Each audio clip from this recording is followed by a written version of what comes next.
안녕하세요, 여러분. 서울지방경찰청 외사과에서 근무하는 이미경입니다. 본 교육자료는 한국 내 거주하고 계신 외국인들을 위해 서울지방경찰청에서 외국인을 위한 범죄 예방 교육 영상을 제작하였습니다. 총 6개의 언어, 영어, 중국어, 일본어, 러시아어, 베트남어, 몽골어로 제작하였으며 총 10개의 카테고리, 사기, 성범죄, 가정폭력, 아동학대, 도박, 교통범죄, 마약범죄, 유학생 아르바이트, 불법 체류자 통보 의무 면제제도, 불법 택시 영업 등으로 구성되어 있습니다.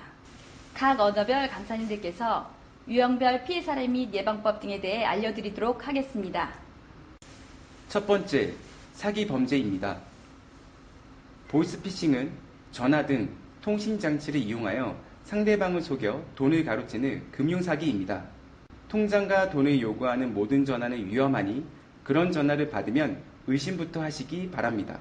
대사관 전화번호를 이용한 보이스피싱입니다. 실제 대사관 전화번호로 발신번호를 조작하여 피해자에게 전화를 합니다. 범죄와 연관되었다며 피해자의 개인정보와 돈을 요구한 사례입니다. 현금 인출책으로 범죄자가 된 경우입니다. 범죄자들은 보이스피싱으로 속은 피해자가 입금한 돈을 은행에서 인출해야 하는데 이때 인출책으로 유학생을 이용하고 있습니다. 유학생 A씨는 은행에서 대신 돈을 찾아다 주면 사례금을 주겠다는 글을 인터넷에서 읽고 실제로 ATM에서 돈을 찾아주다가 경찰에 검거되어 범죄자와 똑같이 공범으로 처벌된 경우입니다. 여러분들이 만약 보이스피싱을 당했다면 즉시 경찰에 전화하세요. 그러면 경찰이 금융기관으로 연결하여 임시적으로 그 계좌의 거래를 정지할 수 있게 도와드립니다. 금융기관은 어떠한 경우에도 통장이나 카드, 여러분의 개인정보를 요구하지 않으니 절대 속지 마시기 바랍니다. 자, 이제 보이스피싱을 예방하는 방법에 대해 알려드리겠습니다. 모르는 전화가 오면 그냥 끊으시기 바랍니다. 중요한 전화일 경우 상대방이 다시 전화를 하거나 문자 메시지를 남길 것입니다. 대한민국에서는 절대 전화로 개인정보나 돈을 요구하지 않습니다. 조금이라도 의심된다면 반드시 112로 전화해서 상담받으시기 바랍니다. 이번엔 인터넷으로 물건을 사고 팔면서 발생하는 인터넷 물품 사기입니다. 이때 사기범은 물건값을 깎아드릴 테니 계좌로 먼저 입금해달라고 요구합니다. 피해 사례를 알아보겠습니다. 구매자가 먼저 연락해 선입금을 하여 피해본 사례입니다. 구매자가 인터넷 카페에서 물건을 판매한다는 글을 보고 판매자에게 물건을 살 수 있는지 물어봅니다. 이에 판매자는 돈부터 먼저 입금해달라고 요구하여 구매자가 물건 받기 전 돈부터 보냅니다. 이후 입금이 확인되고 물건이 발송되었다는 문자를 받고 기다리지만 물건은 오지 않습니다. 이미 해당 카페는 폐쇄되었고 관리자는 연락이 두절된 경우입니다. 두 번째 사례입니다. 이번에는 판매자가 먼저 연락해 선입금을 하여 피해본 사례입니다. 구매자가 물건을 구매하고 싶다는 글을 올리고 판매자로부터 연락이 옵니다. 평소에는 판매자 정보를 조회하고 송금을 하였는데 때마침 회사 일로 바빠서 미리 조회하지 않고 선입금을 한 경우입니다. 이후 판매자로부터 연락이 없어 판매자를 조회해 보니 사기 건수가 많은 판매자로 확인된 경우입니다. 그럼 어떻게 하면 인터넷 물품 사기를 예방할 수 있을까요? 일단 너무 싸다면 의심부터 해야 합니다. 그리고 개인 거래는 직접 만나서 물건과 돈을 교환하되 물건을 꼼꼼히 확인해야 합니다. 만나서 물건과 돈을 교환하는 직접 거래가 어려운 경우에는 판매자가 괜찮은 사람인지 꼭 확인을 하셔야 합니다. 경찰청 사이버 안전국이나 더 치트라는 사이트에서 판매자 연락처를 검색하면 사기로 신고된 범죄가 있는지 계좌가 유효한지 확인할 수 있습니다.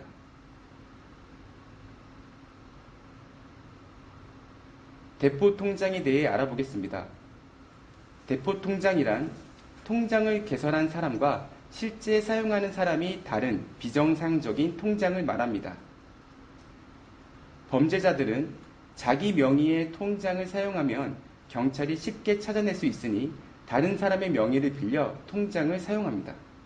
보통 통장을 사겠다, 회사를 만들었는데 통장이 필요하다, 통장을 가져오면 취직을 시켜주겠다 라고 다양한 방법으로 통장을 요구하는데 대한민국에서는 모두 불법입니다.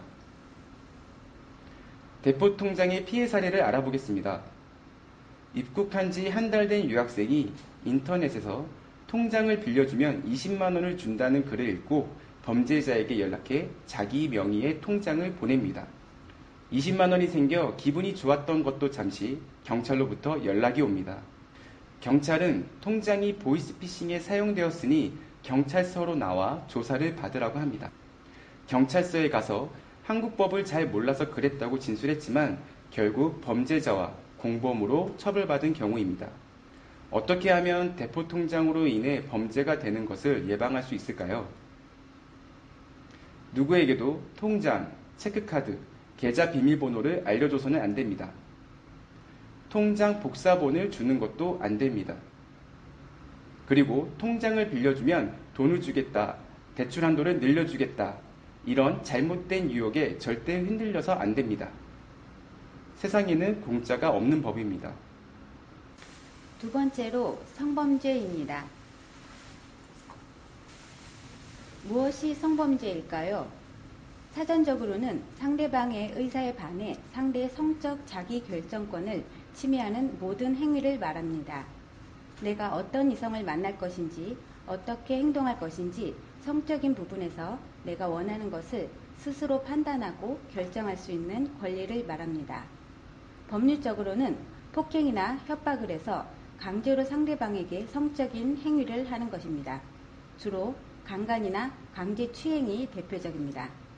예전에는 폭행, 협박이 없으면 강간이나 강제추행이 되지 않았지만 최근에는 상대방의 의사를 무시한 채 성적인 행위를 하면 폭행이나 협박이 없어도 강간이나 강제추행으로 인정하여 처벌하고 있습니다.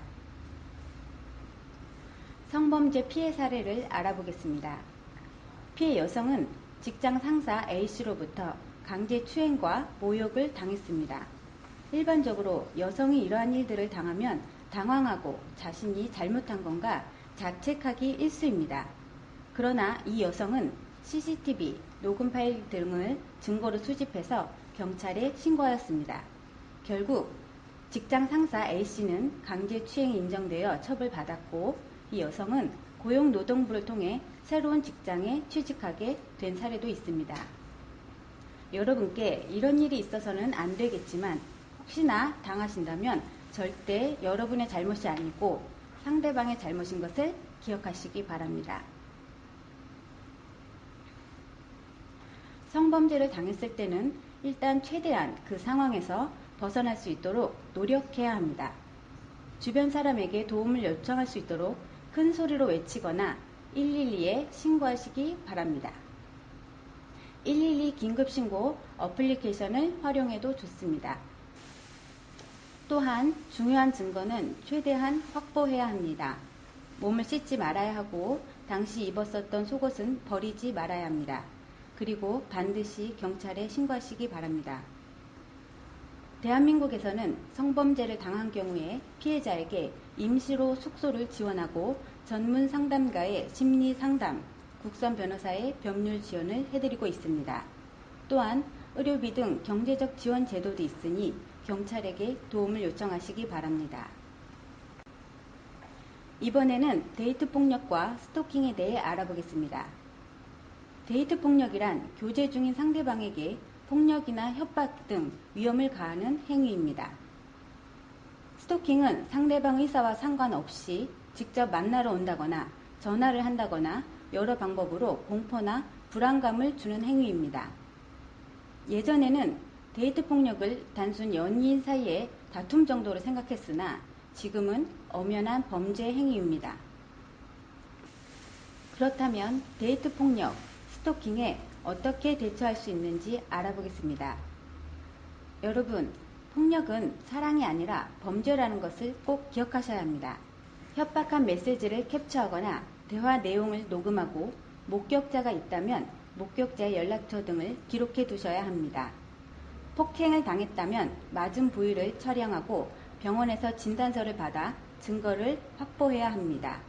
그리고 경찰 및 1366 여성 긴급 전화를 이용해 상담을 요청하시기 바랍니다.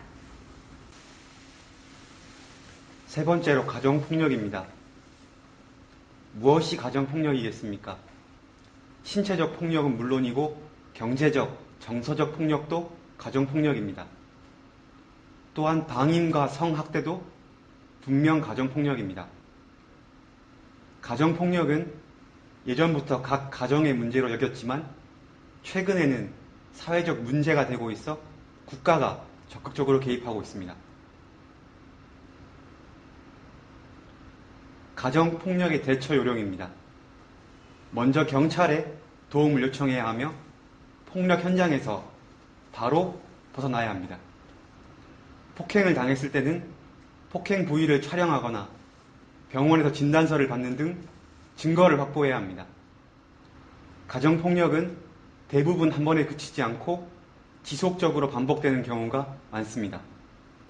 그러니 경찰의 도움을 받은 이후 다시는 폭행하지 않겠다는 약속을 꼭 받아 행복한 가정을 유지하시기 바랍니다. 가정폭력이 심각할 경우 여러분은 경찰관에게 긴급 임시조치를 요청할 수 있습니다. 가해자를 집 밖으로 나가게 할 수 있고 가해자로부터 전화, 문자, 카카오톡의 연락을 막을 수도 있습니다. 또한 집과 직장 근처에 오지 못하게 할 수도 있습니다. 긴급 임시조치 상황보다 더 심각할 경우가 있습니다. 이런 경우 판사가 피해자 보호 처분이 필요하다고 인정하는 경우 접근 금지 처분이 가능합니다. 가해자가 전혀 위치를 알 수 없는 보호시설에 입소하는 등 가해자의 접근을 금지하는 처분이 가능합니다. 네 번째로 아동학대입니다. 아동학대란 아동을 신체적으로 학대하는 것은 물론 심리적, 성적으로 학대하거나 돌보지 않고 방치하는 것을 말합니다. 혹시 아이를 방에 가두거나 방치하거나 때린 적이 있습니까? 이 모두가 아동학대가 될 수 있습니다. 또한 상습적으로 학대할 경우 가중처벌을 받게 됩니다. 아이들은 우리의 미래입니다.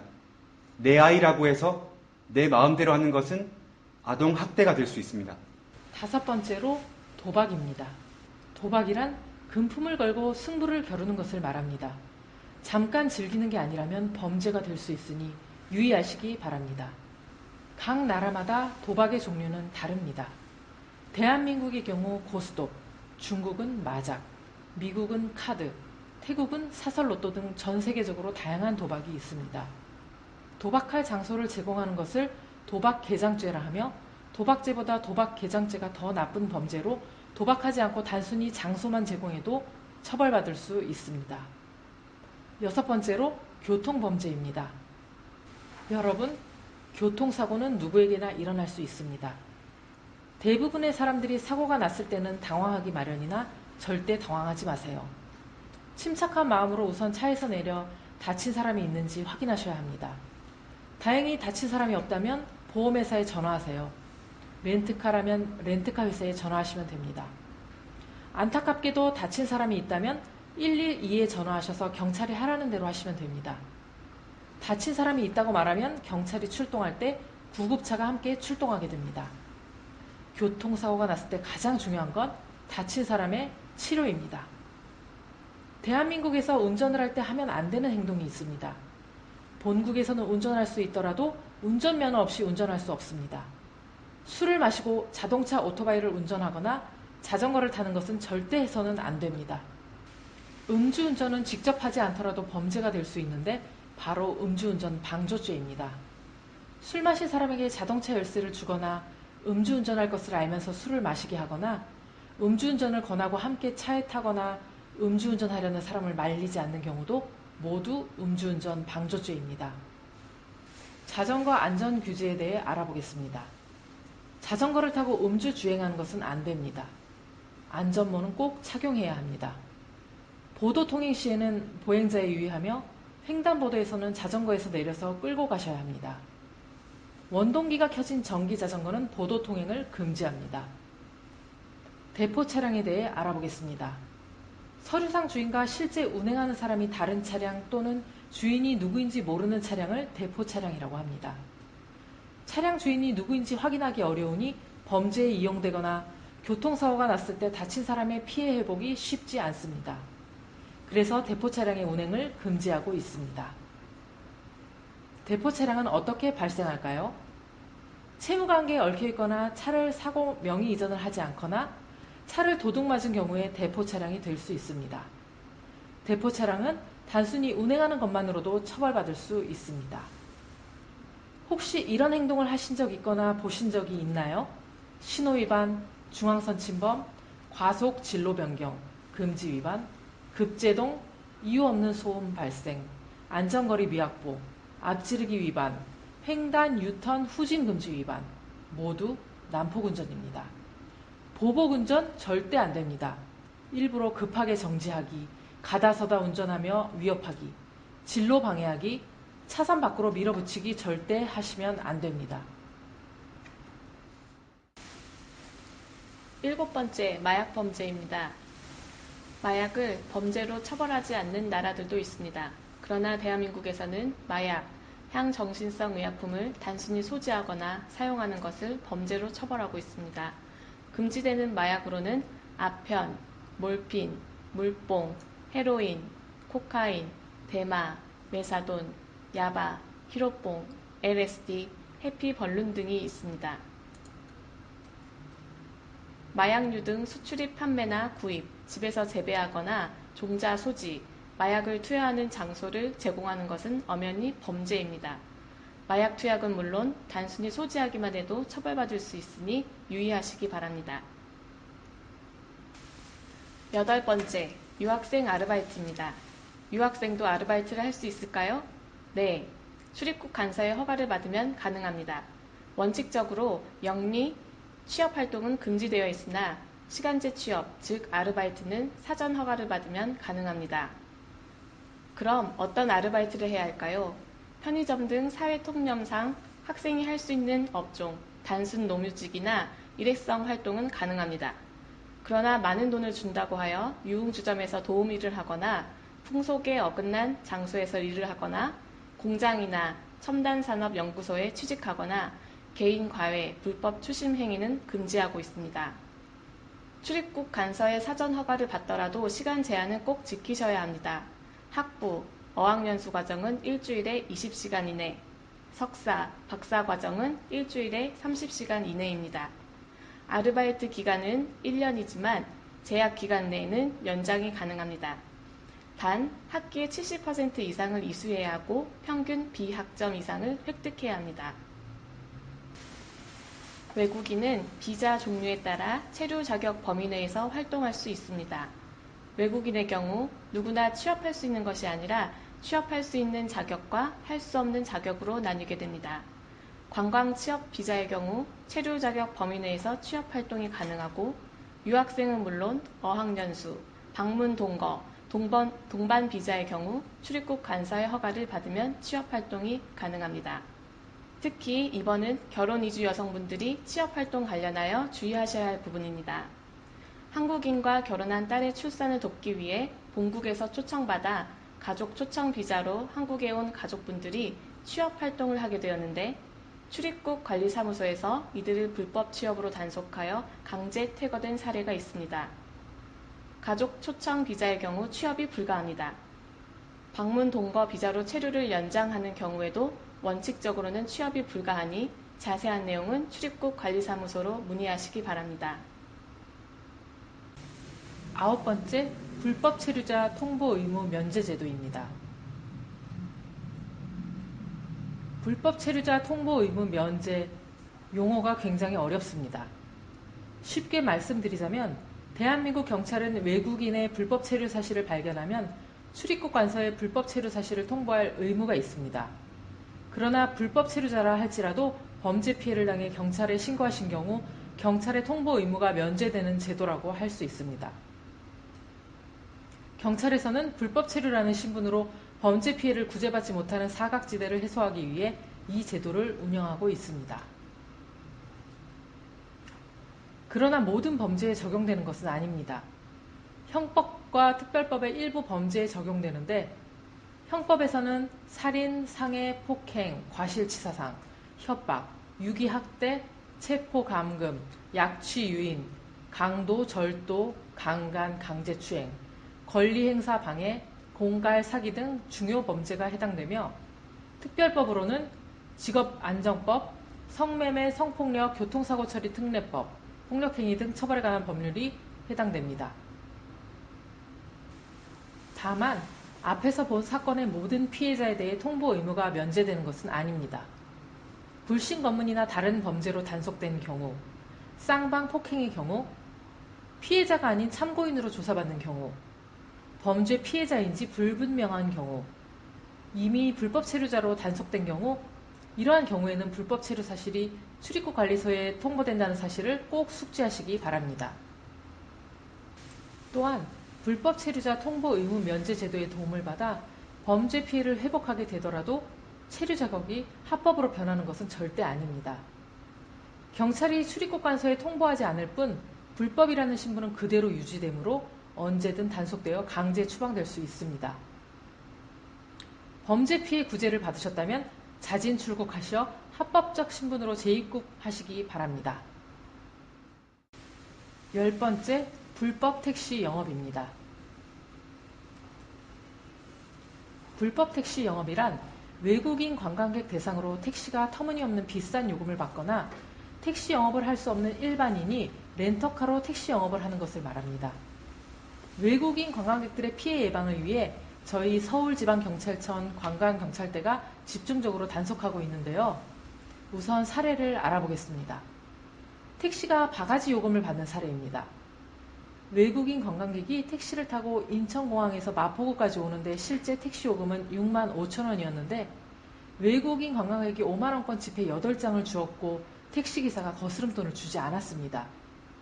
일반인이 렌터카로 택시 영업을 하는 사례입니다. 렌터카를 이용해 남산에서 명동까지 2만 원, 강남까지 4만 원 등 정상 요금보다 많은 요금을 받고 불법으로 택시 영업을 한 사례가 있습니다. 불법 택시 영업, 이렇게 예방하고 대처할 수 있습니다.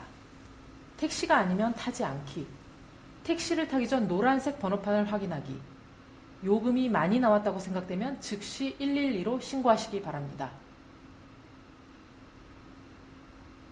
마지막으로 외국인 등록증이나 여권과 같이 본인의 신분을 확인할 수 있는 신분증을 소지하지 않았을 경우 벌금이 부과될 수 있으니 항상 소지하시기 바랍니다.